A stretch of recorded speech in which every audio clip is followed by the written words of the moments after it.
আনিসুর রহমান আশরাফী সাহেব হাফিজাহুল্লাহ, যার অনেক আলোচনা অনলাইনে আমার শোনার সুযোগ হয়, সৌভাগ্য হয়, মাশাআল্লাহ হযরত আছেন এবং আলোচনা পেশ করবেন। আমরা ইনশাআল্লাহ এখন সম্মাননা দিচ্ছি। আনিসুর রহমান আশরাফী সাহেব, এই হুজুরের বয়ান আমি মাঝে মাঝে শুনি। আনিসুর রহমান সাহেবের কথা কয় সব গিয়ে একদম কলিজায় লাগে, সব কথা কলিজায় লাগে। একটা বয়ান করছে, কতবার যে এই বয়ানটা আমি শুনছি জানেন না।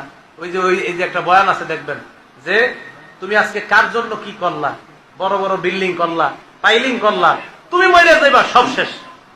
এটা জানেন না, এত হিট করছে এই বয়ান, দিলে হিট করে। কি কইল উনি বলতেছে যে আমার বাবা নাই, দাদা নাই, দাদি নাই, কেউ নাই, কিচ্ছু নাই, মিয়া আমিও থাকবো না। ওনাদের বয়ান আমি মাঝে মাঝে চিন্তা করি, আল্লামা মুস্তাকুর নবী সাহেব, আমাদের মাওলানা আনিসুর রহমান আশরাফী সাহেব আমারে খুব মহব্বত করে, ওনারা খুব মহব্বত করে। হুজুর আনিসুর রহমান আশরাফী সাহেব দেখবেন কোন সুর সার কিচ্ছু নাই, কথা গিয়া সুর লাগে দিলে, একদম হিট করে। কি আজীব এক আমলি মানুষ তো, আমলি মানুষ তো যা কয় তাই ভালো লাগে। আমলি মানুষ দেখবেন যা কইব এটাই ভালো লাগে। আপনারা যদি একটা থাবরও দেয় আমলি মানুষ, জি হুজুর মারেন আমারে মারেন, তাও ভালো লাগবে। যাই হোক, আমলি মানুষদের কাছে বেশি বেশি যাবেন, যারা আমল করে তাদের কাছে খুব বেশি যাবেন। দুনিয়া বড় স্বার্থপর, দুনিয়া কাউরে জায়গা দেয় না, দুনিয়া কাউরে জায়গা দেয়।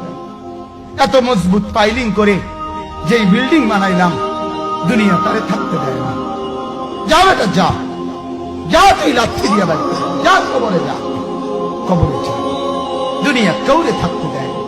দুনিয়া কত ক্ষমতা ধরকে মাটির নিচে ফেলায় দিছে, দুনিয়া কত সম্পদ আলাকে মাটির নিচে ফেলে দিছে, দুনিয়া কত সুন্দরী নারীকে মাটির নিচে ফেলায় দিছে, মাটির সাথে রেজা রেজা করে ফেলছে। আজ আর চেহারা নাই, আজ আর রূপ নাই, আজ আর যৌবন নাই, আজ আর ক্ষমতা নাই। এমন বাদশা ছিল পৃথিবীতে যার হাতের আঙ্গুলের ইশারায় মানুষের গর্দান উড়াইয়া দিত, যার হাতের ইশারায় উঠতো মানুষ, বসতো মানুষ। আজ বাদশারা নাই, আজ সম্পদওয়ালারা নাই, আজ মালওয়ালারা নাই। দুনিয়া কাউরে থাকতে দেয় না, কাউরে না দোস্ত, কাউরে দেয় না। দুনিয়া দাদারে আমার থাকতে দেয় নাই। আমার দাদারে আমি দেখছি, আজ আমার দাদা নাই। আমার নানারে আমি দেখছি, আমার নানা নাই। আমার দাদিরে আমি দেখছি, আমার দাদি নাই।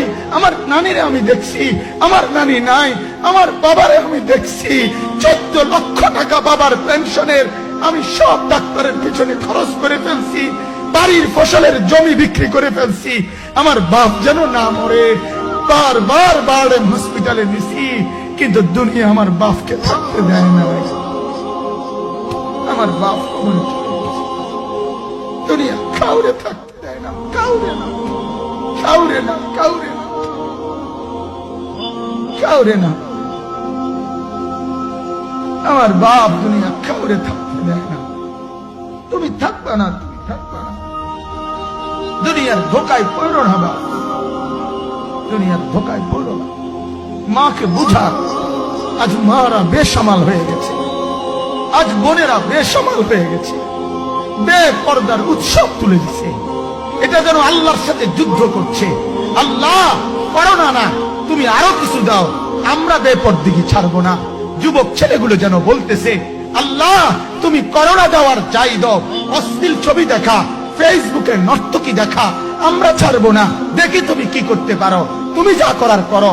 দোকানদার ব্যবসায়ীরা হারামের লেনদেন করা বন্ধ করছে না, সুদখোর সুদ ছাড়ছে না, ঘুষখোর ঘুষ ছাড়ছে না, নাফরমান আর জিনাকার ব্যভিচারী এরা কেউ কিছু ছাড়ছে না। বেহায়ার বেপর্দা নারী তার অশ্লীলতার বেহায়াপনা ছাড়ছে না। মুসলমান তার ঘরে টেলিভিশনের নর্তকীর আওয়াজ তো বন্ধ করছে না।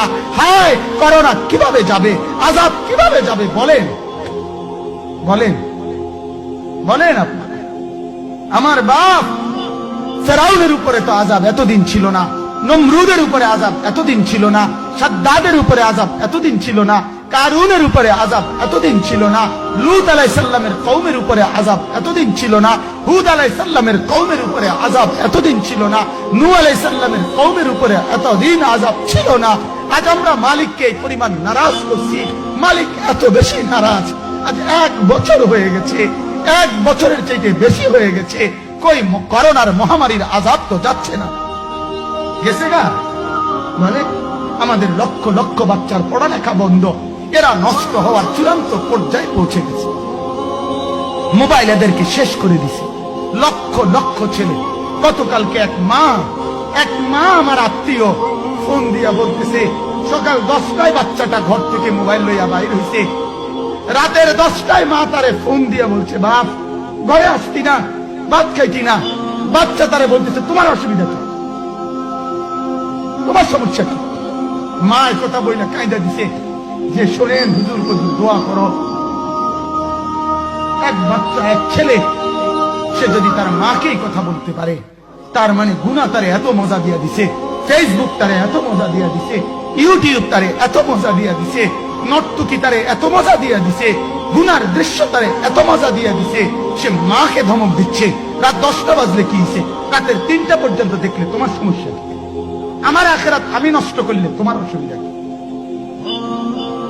আমার জাহান্নাম আমি ঠিক করে নিলে তোমার সমস্যা কি? আহ আহ আহ আল্লাহ আমাদেরকে মাফ করো।